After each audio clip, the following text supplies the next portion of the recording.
ಇಂದೇ ಡೌನ್ಲೋಡ್ ಮಾಡಿ ಮತ್ತು ನಿಮ್ಮ ನೆಚ್ಚಿನ ಶೋಗಳನ್ನ ಆನಂದಿಸಿ. ಅವ್ರ ಪಾಪ ನಮಗೋಸ್ಕರ ಎಷ್ಟೆಲ್ಲ ಮಾಡಿದ್ದಾರೆ, ಅದ್ರ ಮುಂದೆ ಇದೇನೂ ಇಲ್ಲ. ಅದು ಬಿಡಿ, ನಿಧಿ ಇವತ್ತು ಕೋರ್ಟಲ್ಲಿ ಎಷ್ಟು ಚೆನ್ನಾಗಿ ಆರ್ಗ್ಯುಮೆಂಟ್ ಮಾಡಿದ್ಲು ನೋಡಿ. ಅವಳಿಂದನೇ ನಾವು ಕೇಸ್ ವಿನ್ ಆಗಿದ್ದು.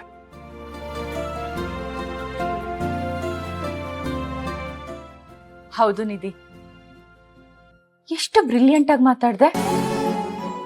ನನ್ಗಂತೂ ನೀನ್ ಡಾಕ್ಟರ್ ಆಗೋದಕ್ಕಿಂತ ಲಾ ಓದ್ಬೇಕಿತ್ತು ಅನ್ಸ್ತು.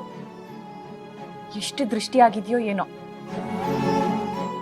ಹೌದೌದು, ಇವರಿಬ್ಬರಿಗೆ ತುಂಬಾ ದೃಷ್ಟಿಯಾಗಿರುತ್ತೆ. ಮರಿಬೇಡ, ದೃಷ್ಟಿ ತೆಗಿ ಏನು.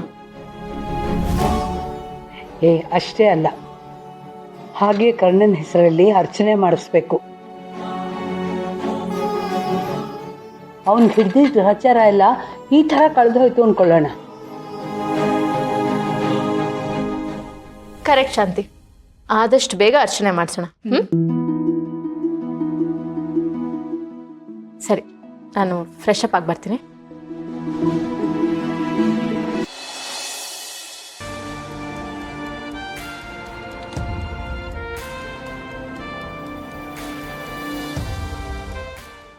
ಸಂಜು, ಪ್ರಸಾದ ತಗೊಳಪ್ಪ.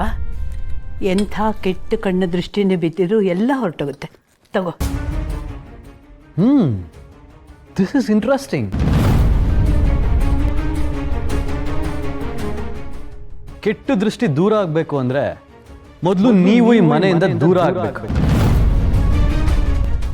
ಅಲ್ಲಿ ತನಕ ಯಾವ ದೇವಸ್ಥಾನಕ್ಕೆ ಹೋಗಿ ಎಷ್ಟೇ ಗಂಟೆ ಹೊಡೆದ್ರೂ ನಮ್ಮ ಹಣೆ ಬರಹ ಚೇಂಜ್ ಆಗಲ್ಲ. ಸಂಜು, ಮುತ್ತಂತ ಮಾತು ಹೇಳ್ದೆ ಕಣೋ. ಆಕ್ಚುಲಿ ಏನ್ ಗೊತ್ತಾ, ದುರದೃಷ್ಟ ಅನ್ನೋದು ಹೇಗಿರುತ್ತೆ ಅಂತ ನನಗೆ ಗೊತ್ತೇ ಇರಲಿಲ್ಲ. ಇವಾಗ ಎಕ್ಸ್ಪೀರಿಯನ್ಸ್ ಮಾಡ್ತಾ ಇದ್ದೀನಿ. ಶಾಂತಿಯವರೇ, ನೀವು ಈ ಮನೆಗೆ ಬಂದಾಗಿಂದ ಬ್ಯಾಡ್ ಲಕ್ ಅನ್ನೋದು KG ಗಟ್ಟಲೆ ಬರ್ತಾ ಇದೆ. ಅದೇನೋ ಹೇಳ್ತಾರಲ್ಲ ಮಾರ್ಕೆಟಲ್ಲಿ, ಒಂದು ತಗೊಂಡ್ರೆ ಒಂದು ಫ್ರೀ ಅಂತ, ಹಾಗೆ. ಚಿಕ್ಕಮ್ಮ, ವಾಟ್ ಅಮೇಜಸ್ ಮೀ ಗೊತ್ತಾ, ಕೆಲವೊಬ್ರು ನಾಕ್ ಮಾಡ್ದೇನೆ ಮನೆ ಒಳಗಡೆ ನುಗ್ತಾರೆ. ಕಣ್ಣೀರು ಯಾವ ರೇಂಜಿಗೆ ಹಾಕ್ತಾರೆ ಅಂದ್ರೆ ನೆಲ ಒರ್ಸಕ್ಕೆ ನೀರೇ ಬೇಡ, ಆ ರೇಂಜಿಗೆ ಕಣ್ಣೀರು ಹಾಕ್ತಾರೆ. ಆಮೇಲೆ ಎಲ್ರನ್ನೂ ಯಾಮಾರಿಸಿ ಇಲ್ಲೇ ಸೆಟ್ಲ್ ಆಗ್ಬಿಡ್ತಾರೆ. ಏನ್ ಮಾಡಕ್ಕಾಗತ್ತೆ, ನಮ್ಮ ಹಣೆ ಬರದಲ್ಲಿ ಬರ್ದಿರೋದೇ ಇಷ್ಟು. ವಿಧಿ ಬರಹ ಎಂಥ ಘೋರ ಅಂದ್ಬಿಡ್ತಾರೆ.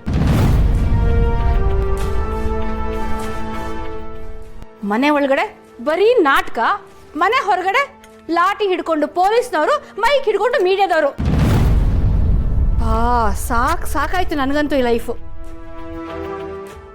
ನೀವು ಈ ಮನೆಗೆ ಬರಕ್ಕಿಂತ ಮುಂಚೆ ನಾವೆಲ್ಲ ಪಿಕ್ನಿಕ್ ಅಂತ ಹೋಗ್ತಾ ಇದ್ವಿ, ಈಗ ಕೋರ್ಟು ಸ್ಟೇಷನ್ ಅಂತ ಅಲಿತಾ ಇದೀವಿ.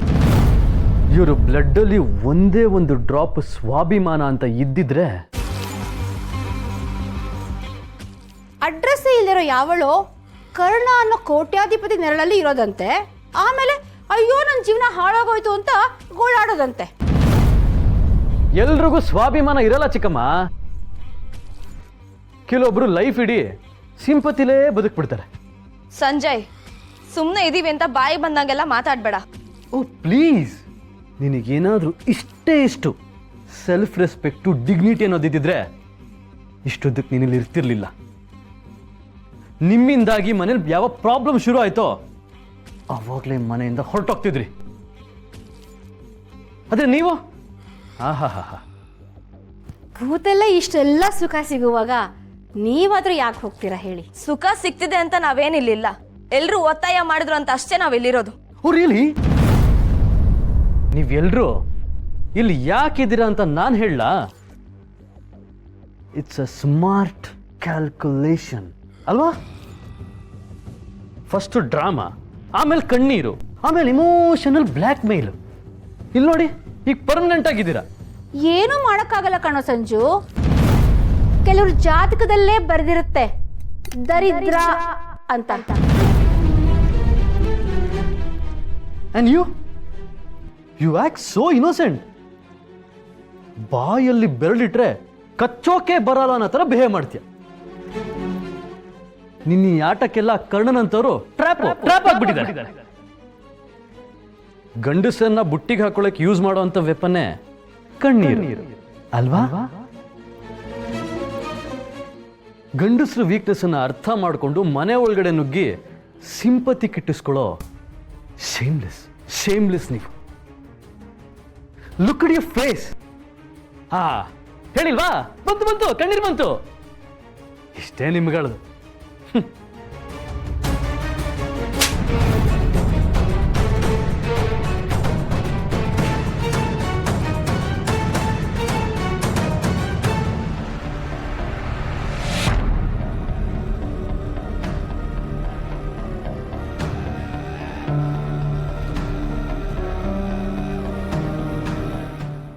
ಇನ್ನು ಒಂದು ಮಾತು ನಿನ್ನ ಬಾಯಿಂದ ಹೊರಗೆ ಬಂದ್ರೆ ನಿನ್ನ ನಾಲ್ಕಿನ ಕತ್ತರಿಸ್ಬಿಡ್ತೀನಿ.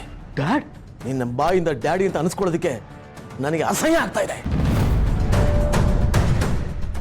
ಮಾನ ಮರ್ಯಾದೆ ಡಿಗ್ನಿಟಿ ಬಗ್ಗೆ ಇವಳಿಗೆ ಲಕ್ಷಣ ಕೊಡೋದಕ್ಕೆ ನಿನಗೇನೋ ಯೋಗ್ಯತೆ ಇದೆ? 4 ಗೋಡೆ ಮಧ್ಯೆ ಹೆಣ್ಮಕ್ಳನ್ನ ಅವಮಾನ ಮಾಡೋರ್ನ ಹೇಳಿ ಅಂತಾರೆ. ಅಲ್ಲ ಭವ, ಸಂಜೆ ಹೇಳಿದ್ರಲ್ಲಿ ತಪ್ಪೇನಿದೆ? ನೀವು ಯಾವಾಗಲೂ ಹೊರಗಿಂದ ಬಂದವ್ರ ಪರ ನಿಂತ್ಕೊಂಡ್ರೆ ಮನೆಯವ್ರು ನಾವೆಲ್ಲ ಬೇಕು ಹೇಳಿ? ಎಲ್ಲಿ ಹೋಗ್ಬೇಕು ಅಂತ ನಾನು ಹೇಳ್ತೀನಿ. ಇವ್ರ ಜೊತೆ ನೀನು ಮನೇಲಿ ಇರೋದಕ್ಕೆ ನೀನೇನು ತೊಂದರೆ ಆಗ್ತಾ ಇದೆಯಾ? ಹೌದು. ಹಾಗಿದ್ರೆ ನೀನು ಇವನು ಈ ಮನೆಯಿಂದ ಆಚೆ ಹೋಗಿ.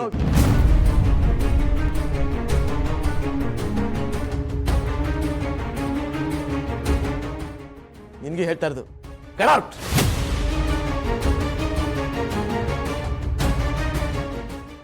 ಎಲ್ಲಿವರೆಗೂ ನೀವಿಬ್ರು ಇವ್ರ ಕಾಲಿ ಬಿದ್ದು ಕ್ಷಮಾಪಣೆ ಕೇಳೋದಿಲ್ವೋ ಅಲ್ಲಿವರೆಗೂ ಈ ಮನೇಲಿ ಜಾಗ ಇಲ್ಲ. No, I can't do this. If you can't, ನಾನು ನಿನ್ನ ಹೊರಗೆ ಹಾಕ್ತೀನಿ.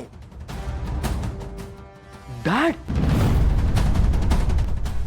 ನನಗೆ ಹೊರಗೆ ಹೋಗೋಕೆ ಹೇಳ್ತೀರಾ? ನೀನೊಬ್ಬನೇ ಅಲ್ಲ, ಇವಳು ಹೊರಗೋಗ್ಬೇಕು.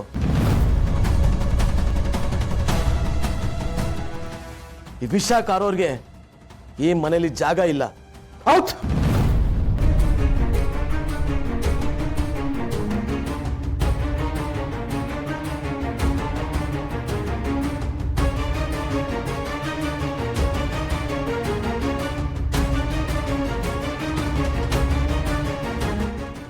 ಐ ಆಮ್ ಸಾರಿ ಮಾ.